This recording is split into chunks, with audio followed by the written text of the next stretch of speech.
നമ്മൾ ഡിസ്കസ് ചെയ്യാൻ പോകുന്നത് അക്കൗണ്ടിങ് ഫോർ പാർട്ട്ണർഷിപ്പിലെ പാർട്ട്നേഴ്സ് ക്യാപിറ്റൽ അക്കൗണ്ട് എന്ന കോൺസെപ്റ്റ് ആണ്.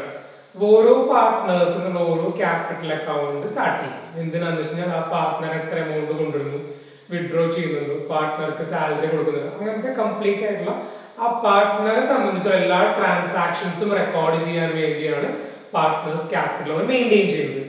രണ്ട് രീതിയിൽ നമുക്ക് പാർട്ട്നേഴ്സ് ക്യാപിറ്റൽ അക്കൗണ്ട് മെയിൻറ്റെയിൻ ചെയ്യാം. ഒന്ന് ഫിക്സഡ് ക്യാപിറ്റൽ അക്കൗണ്ട് മെത്തേഡും രണ്ടാമത് ഫ്ലക്ച്വേറ്റിംഗ് ക്യാപിറ്റൽ അക്കൗണ്ട് മെത്തേഡുമാണ് രണ്ട് രീതികൾ. ഓക്കെ, ഒന്നാമത് പറയാൻ പോകുന്നത് ഫിക്സഡ് ക്യാപിറ്റൽ അക്കൗണ്ട് മെത്തേഡിൽ രണ്ട് അക്കൗണ്ട്സ് മെയിൻറ്റെയിൻ ചെയ്യണം. ഒരു ക്യാപിറ്റൽ അക്കൗണ്ട് മെയിൻറ്റെയിൻ ചെയ്യണം, ഒരു കറന്റ് അക്കൗണ്ട് മെയിൻറ്റെയിൻ ചെയ്യണം. ക്യാപിറ്റൽ അക്കൗണ്ടിൽ നമ്മൾ വളരെ സിമ്പിൾ ആയിട്ടുള്ള കുറച്ച് കാര്യങ്ങൾ മാത്രമാണ് എഴുതുന്നത്. ഒന്ന് ഓപ്പണിംഗ് ക്യാപിറ്റൽ ലയബിലിറ്റി ആണ്, അത് ബിസിനസ് സംബന്ധിച്ചിടത്തോളം അതുകൊണ്ട് ക്രെഡിറ്റ് സൈഡിൽ വരുന്നത്, അഡീഷണൽ ക്യാപിറ്റൽ കൊണ്ടുവന്നത്. ഇനി ഇവിടെ നമ്മൾ ഡ്രോയിങ്സ് അഗെയിൻസ്റ്റ് ക്യാപിറ്റൽ, ഇതാണ് ക്ലോസിംഗ് ബാലൻസ്, അതായത് നമ്മുടെ വർഷത്തിന് അവസാനമുള്ള ക്യാപിറ്റൽ അക്കൗണ്ടിലെ ബാലൻസ്. ഈ നാല് കാര്യങ്ങൾ മാത്രമാണ് നമ്മൾ എവിടെ എഴുതുള്ളൂ, ക്യാപിറ്റൽ അക്കൗണ്ടിൽ എഴുതുള്ളൂ. നമ്മൾ അടുത്ത് പറയാൻ പോകുന്നത് കറന്റ് അക്കൗണ്ടിനെ കുറിച്ചാണ്. കറന്റ് അക്കൗണ്ടിൽ പാർട്ട്ണർക്ക് കൊടുക്കാനുള്ള എമൗണ്ട്സും പാർട്ട്ണറിന് ഫേമിന് ഇങ്ങോട്ട് തരാനുള്ള എമൗണ്ട്സും എഴുതുന്നത്. അത് ക്രെഡിറ്റ് സൈഡ്, ഫേമിനെ സംബന്ധിച്ച് പാർട്ട്ണർക്ക് കൊടുക്കാനുള്ള ലയബിലിറ്റി, പാർട്ട്ണർക്ക് കൊടുക്കാനുള്ള സാലറി, നമുക്ക് ഓപ്പണിംഗ് ബാലൻസ് ഉണ്ട്, കറന്റ് അക്കൗണ്ടിൽ ഓപ്പണിംഗ് ബാലൻസ്, പാർട്ട്ണറുടെ salary, interest on capital, commission, share of profit, ഇതൊക്കെ ഫേമിനെ സംബന്ധിച്ച് ലയബിലിറ്റി ആണ്. കാരണം ലയബിലിറ്റി കൊടുക്കും ക്രെഡിറ്റ് ചെയ്യുക, അതുകൊണ്ടാണ് കറന്റ് അക്കൗണ്ട് ക്രെഡിറ്റ് സൈഡ് വരുന്നത്. ഇത് ഡ്രോയിങ്സ് അഗെയിൻസ്റ്റ് പ്രോഫിറ്റ് എന്ന് വെച്ച് കഴിഞ്ഞാൽ ആന്റിസിപ്പേറ്റഡ് പ്രോഫിറ്റ്സ് പാർട്ട്ണർ മുന്നേ കൂട്ടി വിഡ്രോ ചെയ്ത എമൗണ്ട്.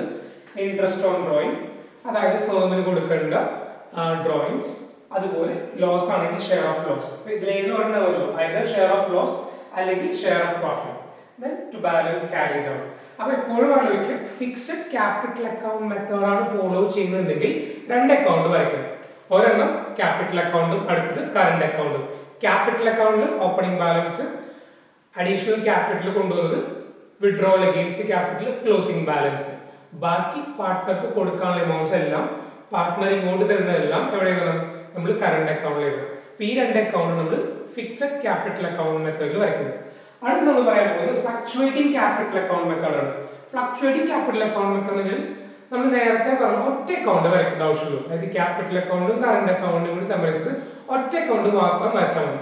അതെങ്ങനെയാണ് നമ്മൾ ജസ്റ്റ് ഒന്ന് നോക്കി നോക്കാം. അപ്പൊ നമ്മൾ അടുത്ത് പറയാൻ പോകുന്നത് എങ്ങനെയാണ് ഒരു ഫ്ലക്ച്വേറ്റിംഗ് ക്യാപിറ്റൽ അക്കൗണ്ട് മെത്തേഡിൽ നമ്മൾ ഇതിന്റെ ക്യാപിറ്റൽ അക്കൗണ്ട് വരയ്ക്കുന്നത്.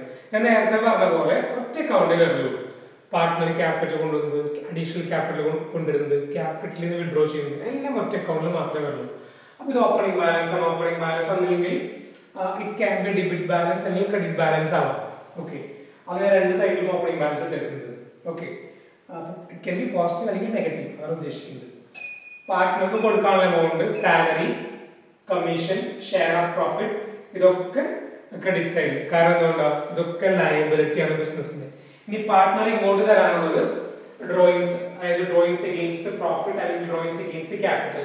പാർട്ട്ണർക്ക് വിഡ്രോവൽ എങ്ങനെയാണ്, ഒന്നില്ലെങ്കിൽ അയാൾ കൊണ്ടുവന്ന ക്യാപിറ്റലിൽ നിന്ന് വിഡ്രോവൽ ചെയ്യാം, അതല്ലെങ്കിൽ ബിസിനസിന്റെ ആന്റിസിപ്പേറ്റഡ് പ്രോഫിറ്റ്, ബിസിനസ്സിൽ നിന്ന് വരാൻ പോകുന്ന ലാഭത്തിൽ നിന്ന് മുന്നേ കൂട്ടി വിഡ്രോവൽ ചെയ്യാം. ഇൻട്രസ്റ്റ് ഓൺ ഡ്രോയിങ്, അതായത് പാർട്ട്ണർ വിഡ്രോ ചെയ്ത എമൗണ്ടിന്റെ ഇൻട്രസ്റ്റ് ഫേമിലേക്ക് അടയ്ക്കണം. എപ്പോഴും ഇൻട്രസ്റ്റ് ഓൺ ഡ്രോയിങ്സ് കാൽക്കുലേറ്റ് ചെയ്യുക ഡ്രോയിങ്സ് അഗെയിൻസ്റ്റ് പ്രോഫിറ്റ് ആണെങ്കിൽ മാത്രമാണ്. ഡ്രോയിങ്സ് അഗെയിൻസ്റ്റ് ക്യാപിറ്റൽ ആണെങ്കിൽ ഇൻട്രസ്റ്റ് ഓൺ ഡ്രോയിങ്സ് വരില്ല. ഷെയർ ഓഫ് ലോസ്, ഇത് ക്ലോസിംഗ് ബാലൻസ്. ക്ലോസിംഗ് ബാലൻസ് ആണെങ്കിൽ എവിടെയും വരാം, ഇപ്പുറത്തും വരാം. അത് നിങ്ങളുടെ ഓപ്പണിംഗ് ബാലൻസ് എങ്ങനെ എന്ന് അനുസരിച്ചിരിക്കും. അപ്പോൾ ഞാൻ ഇപ്പോൾ പറഞ്ഞത് ഫ്ലക്ച്വേറ്റിംഗ് ക്യാപിറ്റൽ അക്കൗണ്ട് മെത്തേഡ് പ്രകാരം എങ്ങനെ വരുന്നതാണ്. അപ്പോൾ രണ്ട് രീതിയിൽ നമുക്ക് ക്യാപിറ്റൽ അക്കൗണ്ട് മെയിൻറ്റെയിൻ ചെയ്യാം. ഒരെണ്ണം ഫിക്സഡ് ക്യാപിറ്റൽ അക്കൗണ്ട് മെത്തേഡ്, അതാണെങ്കിൽ രണ്ട് അക്കൗണ്ട് വരയ്ക്കണം, ക്യാപിറ്റൽ അക്കൗണ്ടും കറന്റ് അക്കൗണ്ടും.